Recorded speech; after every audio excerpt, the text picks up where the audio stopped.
We are continuing our study of Hebrews chapter 11 that presents to us models for our faith, for our encouragement, Old Testament saints who have gone before us. So Hebrews 11:34, let me just take the first phrase. By faith, quench the power of the fire. That's the New American Standard. By faith, quench the power of fire. Fire has such a power. For us, it's something to be feared. When we control the fire, it can give us the warmth. We can cook the food, but when it gets out of our control, it burns everything its way and destroys everything. We see wildfires just consuming houses and neighborhoods and towns, even in New Mexico and other parts of our nation. But here, Hebrews 11:34, there says, there are those who by faith quenched the fury of the flames. By faith, they were able to quench the power, this destructive power of the flames. Now, this is speaking about Shadrach, Meshach, and Abednego of Daniel chapter 3. But the original recipients of the book of Hebrew, they were living in a time in Roman Empire where probably within 2 or 3 years of receiving this letter, Nero will blame fire of Rome upon Christians. And not only from the city of Rome, but throughout all the Roman Empire, Christians will be persecuted and literally they'll be burned. So this was written to Christians who were about to face the flames of persecution. We may not face flames, literal flames of persecution like the believers of the first century, but we may also come across fiery trials and tribulations. So as we receive this word with an open heart, today's message will give us great encouragement. First of all, as we see King Nebuchadnezzar, in the beginning of chapter 3, he fashions great statue of gold and he commands every subject to bow down before his own statue. Now, according to archaeology, no Babylonian ruler ever made statue of himself and asked people to bow down. So we can safely assume this was a statue of an idol that he was serving, the Babylonian god named Nebo. So he fashioned Nebo. According to the Bible's record, it was 60 cubit.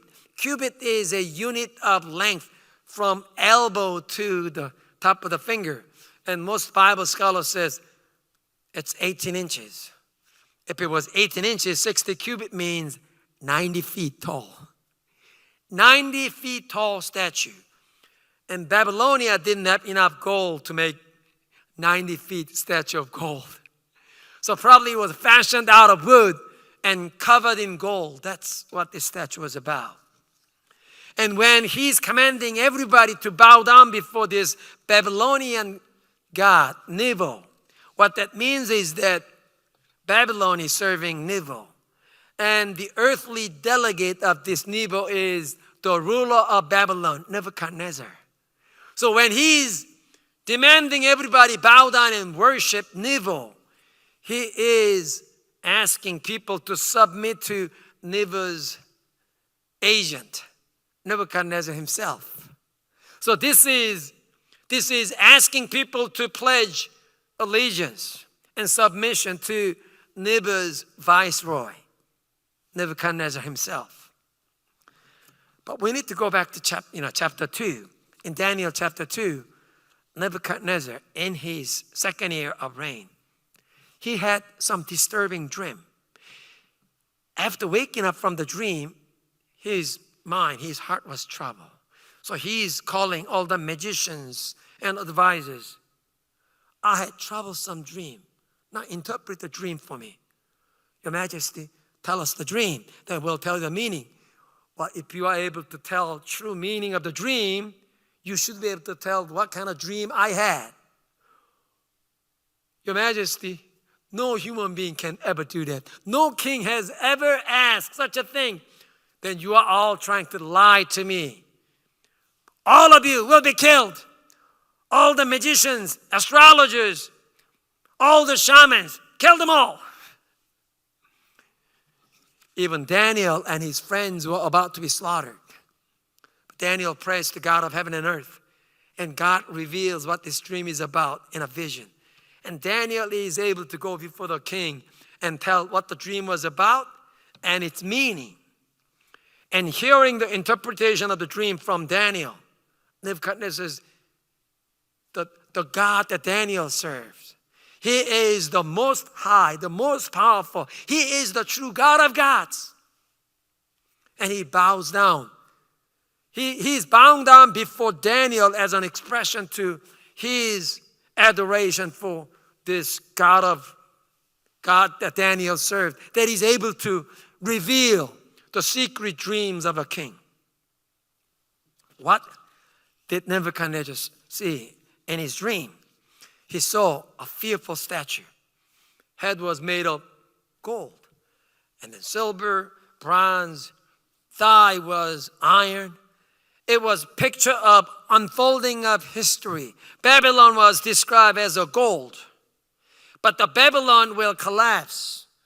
It will go out of history. Persia will succeed as a silver. And after Persia, there will come Greece. After Greece, there will come Rome. But even Rome and in present age, all the kingdoms of the earth, one stone suddenly flies and destroys the statue. All the kingdoms of the earth is destroyed, and only the kingdom of Son of God, Jesus Christ, His kingdom will remain forever. That was the meaning of the dream. Now, so Nebuchadnezzar had this fantastic supernatural experience, revelation of course of history given by God of heaven and earth. But this divine experience didn't convert him. It didn't make Nebuchadnezzar true worshiper of God for lifelong. Here in chapter 3, he forgot about this Most High God. He makes statue of his own God, Nebo. And he tells everybody to fall down and worship. And he tells, who can save you from the fiery furnace, from my hand? What God can save you? He forgot about God. See, when God was showing him the vision, Nebuchadnezzar in his second year, he will, for the next 40 years, he will lead campaigns, conquering nation after nation. He even led invasion into Nile, into Egypt. The capital city was taken. Egypt was not destroyed, but he was able to extend his influence even to Egypt. So he will build a powerful empire, but God says, even your empire will go out of history. Only God, only the Son of God's kingdom will reign forever. So it was a sign, submit to God of heaven and earth, humble yourself. Even though he received such a revelation and warning from God, as time went on, he forgot. He forgot that there was God of heaven. He was, in a sense, elevating himself by making the golden statue of his own God and asking everybody to fall down and submit. He was asking everybody's loyalty. Now, what the scripture is now teaching us is that Hebrews chapter 2 says, lest you drift away, hold on to what you have heard. Nebuchadnezzar, he had this supernatural experience, interpretation of the dream by the Daniel that there's God of heaven and earth, who is the Lord of history, that even Nebuchadnezzar should serve him. But time went on and he forgot. And scripture says, don't drift away. Don't forget. You need to hold on to the gospel you have heard. You need power of the Holy Spirit in your life to guide you and strengthen you. That's what we need to remember. Just past experience, supernatural experience at that, will not help you, cause you to be faithful to God for lifelong. We need to hold on to the Word of God. We need daily experience of the power of the Holy Spirit leading us and guiding us. Number 2, for Shadrach, Meshach, and Abednego, even though they would be thrown into the fiery furnace, they refused to bow down before the idol image. If they would just compromise, if they would accept the reality that now Babylonia rules the world and Nebuchadnezzar is the most powerful emperor, just submit to him. All other subjects, all other officers, they are bowing down. This is a national event. You just go along. If they just went along and compromised with reality, they will not face the danger of thrown into the fiery furnace. But for these 3 men, rather than compromising with world and sin, they chose to obey the word of God. They chose to worship only God, even if it meant being thrown into the fiery furnace. So before Nebuchadnezzar, they declare, we do not have to explain ourselves. The God we serve will be able to rescue us from this fiery furnace. But next statement is more fantastic. But even if he does not, we will not bow down before your image.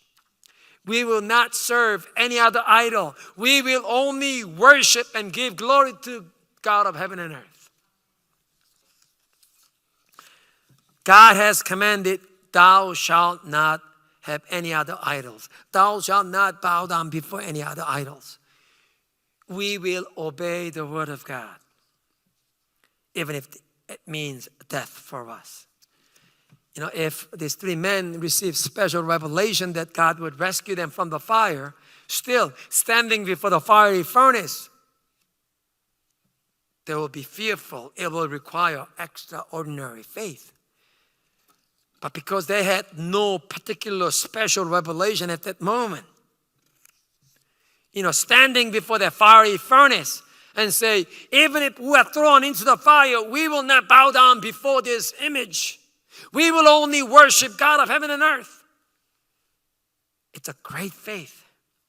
No wonder it moved God's heart that God will send angels to protect them. That's why Hebrews 11:34 says, by faith they quench the fury of the flames. They quench the fire. They quench the power of the fire. Now, as we see the example of their faith, we need to ask ourselves, whom would I worship? Whom do I choose to worship? For Shadrach, Meshach, and Abednego, who would you worship require choice between life and death. For us, worship, we think about just Sunday morning coming to church, attending this religious ceremony. But what today's scripture lesson is speaking about is that whom would you worship? Whom would you declare is the Lord of your life? Sometimes it requires choice between life and death. How much price are you willing to pay just to worship God and God alone? That's the question Shadrach and Meshach and Abednego's testimony is asking us. What cost are you willing to pay to say, I'm a worshiper of Jesus Christ, and I will serve no other God, no other king but Jesus? What cost are we willing to pay? That's the meaning of true worship. How do we worship Jesus Christ? How do we worship God? Do we declare our absolute loyalty and allegiance to Christ and Christ alone, even if it will cost our own lives? That's what it means to be true worshiper of Jesus Christ. Now we may not face true fiery furnace, But Scripture makes it clear that those who will follow Jesus Christ will face persecution. 1 Peter chapter 4 says, "Do not be surprised at the fiery ordeal that has come to test you as though something strange were happening to you." No, when fiery ordeal comes to test your faith, it's not something strange. It's a normal part of being a Christian. Jesus said in John chapter 15, "If the world hates you, keep in mind it hated me first. If you belong to the world, it would love you because you belong to the world. It's one of their own. But as it is, you do not belong to the world. I have chosen you and called you out of the world. And because you belong to me, the world will hate you." 2 Timothy 3:12 says, "All who wants to live godly lives in Jesus Christ will be persecuted." All who wants to live godly lives following footsteps of Jesus Christ will be persecuted. We are living in 21st century. Times of hardship and difficulty are coming upon us. It's not just high price of gasoline and the unbelievable inflation. It's not just the natural disasters. When we declare that we will live by the Word of God, that Word of God becoming the absolute standard for us, that we will obey, that we will serve Jesus Christ and Christ alone, there will come a time that we will have to pay price for it. Our children may face ridicule, exclusion at school or at their place of work. There may be persecution that will come for those who want to obey the Word of God in the unfolding days.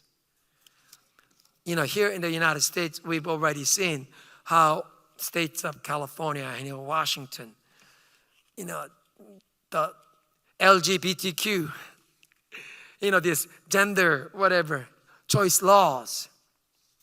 If a man says, "I'm a woman," he must be allowed to use ladies' bathroom. That he's allowed to girls' locker room, at university swimming pool. It has happened last year. There is a 찜질방 spa in Los Angeles ran by Koreans. A few months ago, someone with man's body showed up in woman's section.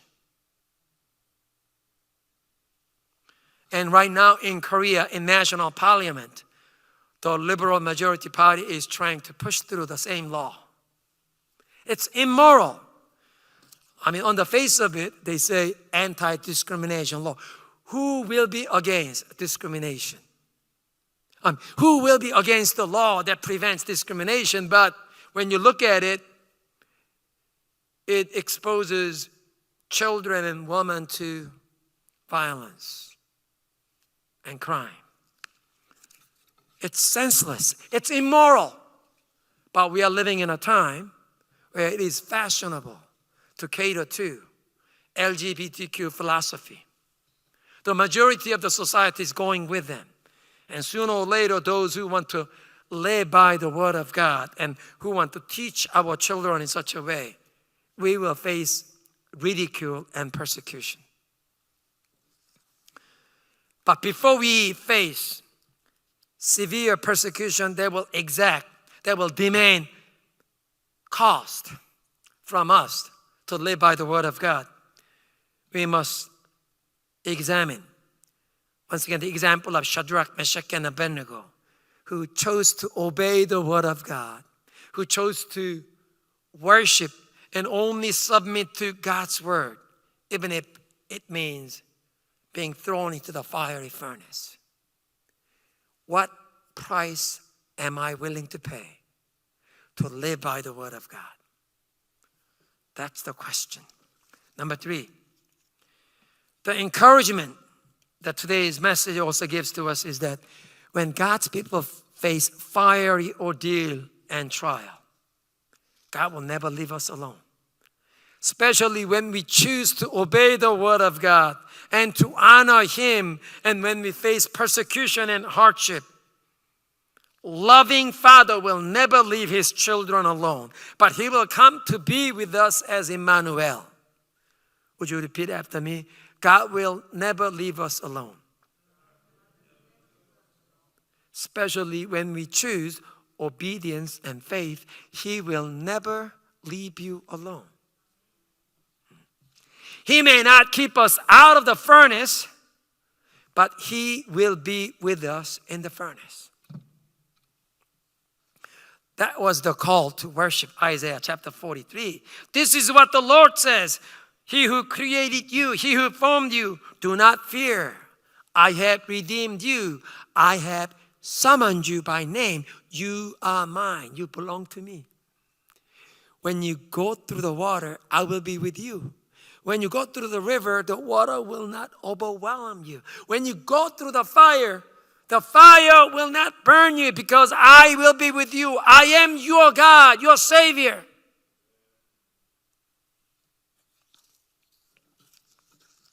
For God's own chosen children, when we face fire or water, Father says, I will be with you. And according to that promise, today in Daniel chapter 3, when Shadrach and Meshach and Abednego, when they chose to obey the word of God and when they were thrown into the fiery furnace, Nebuchadnezzar, he was so surprised, he leaped out of his seat. And he says, didn't we throw 3 men into the fire? Yes, Majesty. But how come I see 4 people? 4 people are walking around in the furnace. They are unbound, free of chain. And the 4th one looks like Son of God. Nebuchadnezzar comes from the world where they were worshiping many gods and idols. So he calls it Son of Gods, but that's none other than Son of God. The pre-incarnate Jesus Christ coming into the fiery furnace to be with Shadrach and Meshach and Abednego, who wanted to obey the word of God and worship God and God alone. Son of God came to be with them in the furnace.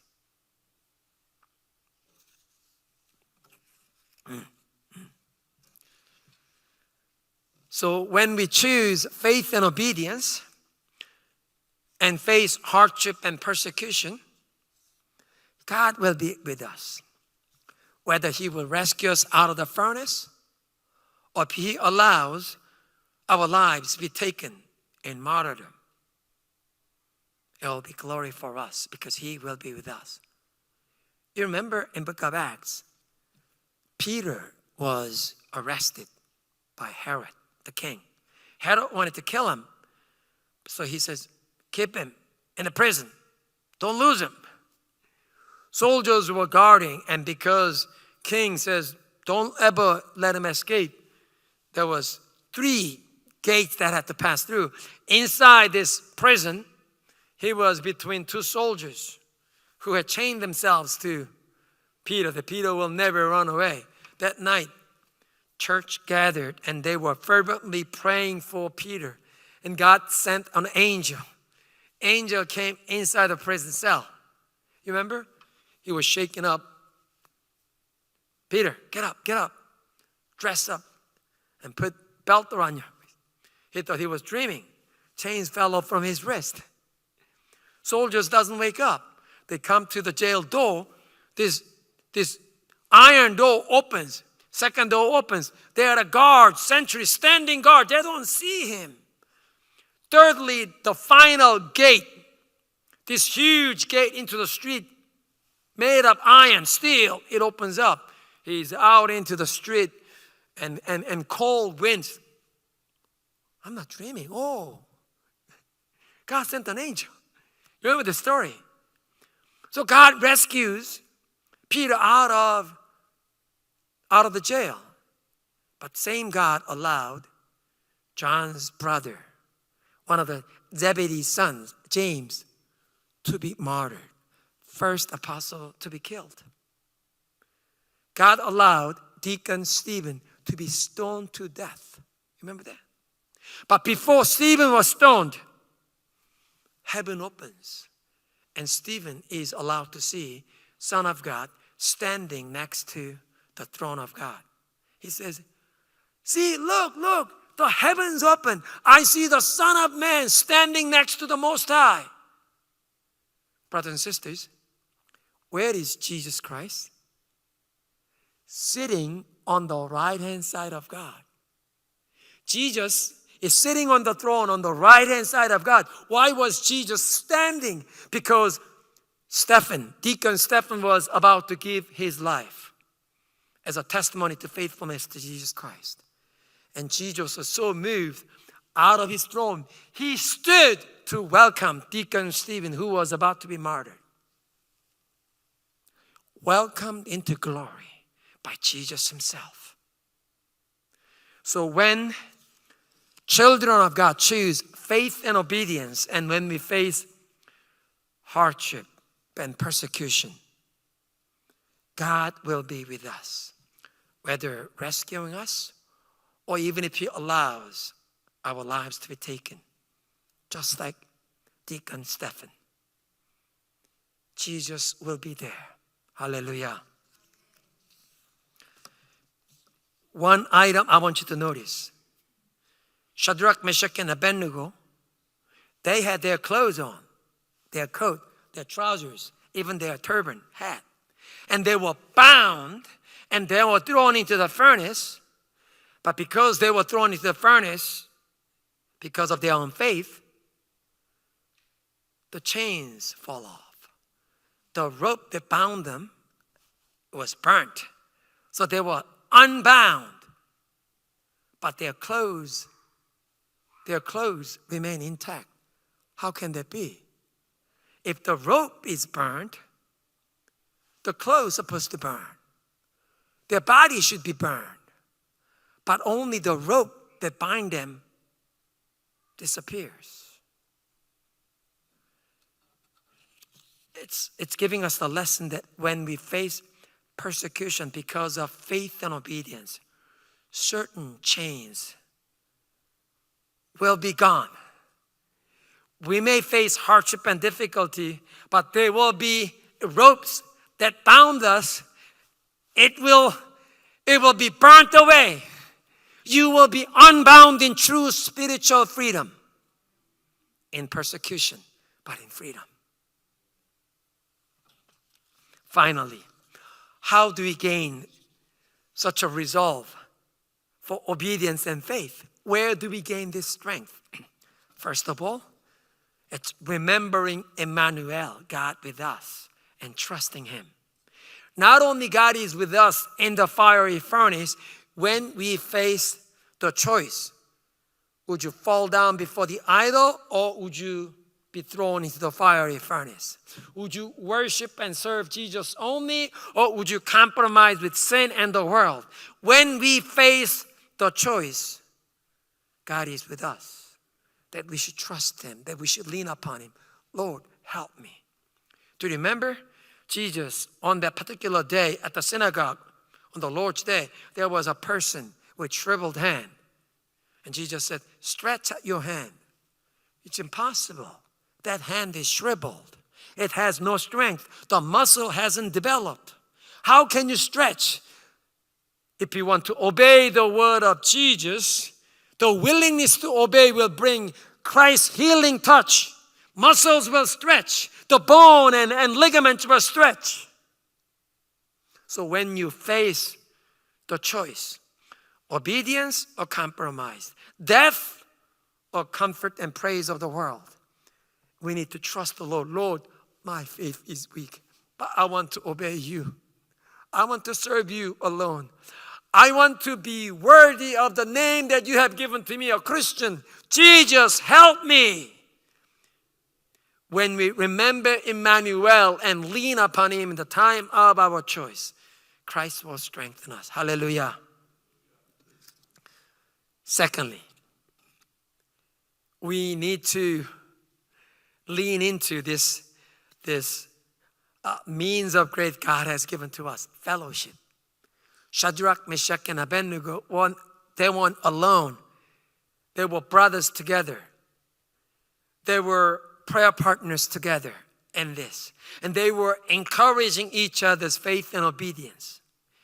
One of the great harm, or one of the great costs that has come upon us during the pandemic is this degrading of the fellowship.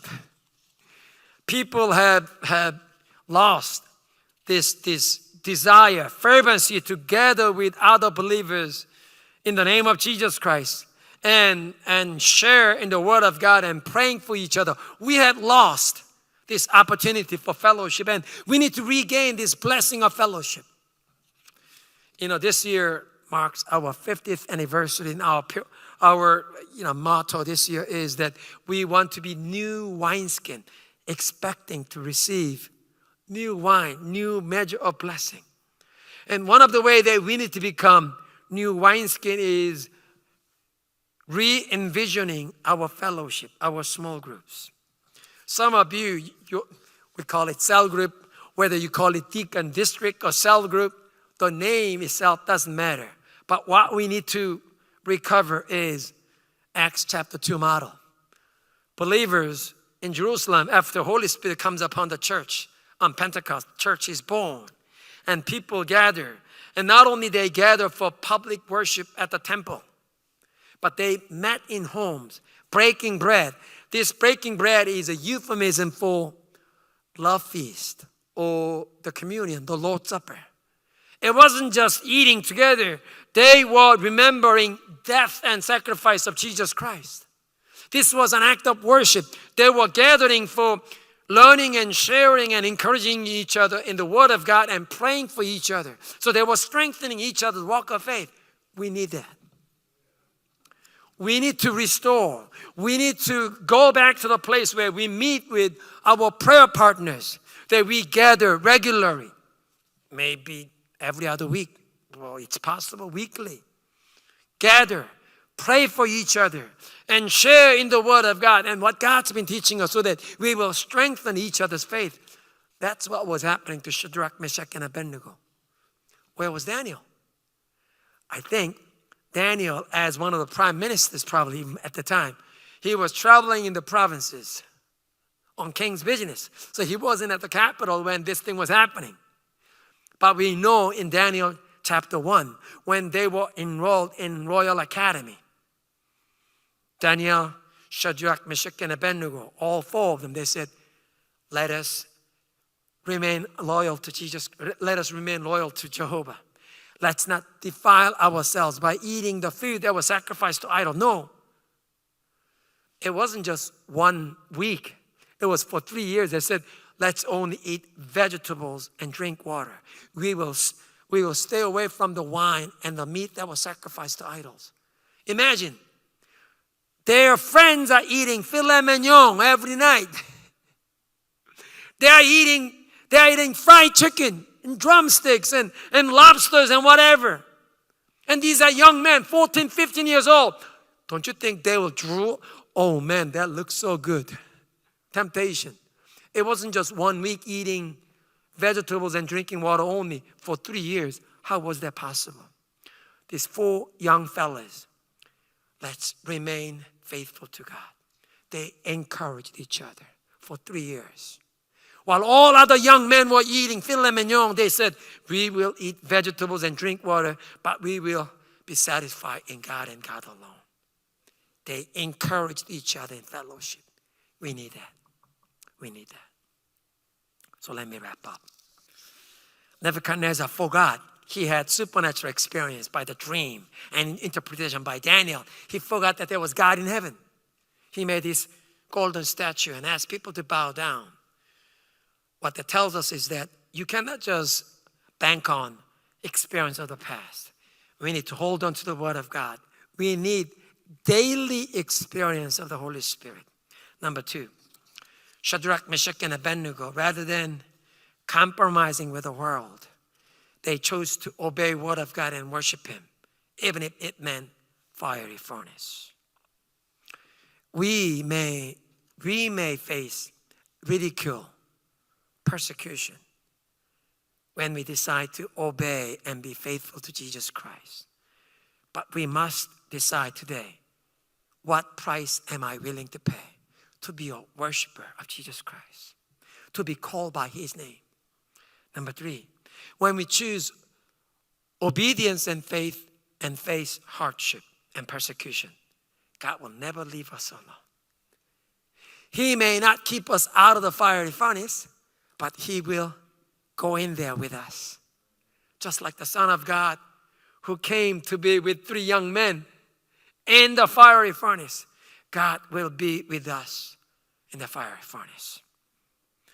How do we gain this faith and strength and courage? Remembering Emmanuel. That when we face the choice, we lean upon Him. Lord Jesus, strengthen me. And not only that, let's go back to fellowship. We need prayer partners who will pray for each other. Would you be a prayer partner for someone to pray for them, share their burden? And you need someone who will strengthen your faith, who will encourage you, and who will pray for you. We need this fellowship. So let's pray. Heavenly Father, have mercy upon us. No matter what the cost that we will pay, we want to be faithful to you in your own way.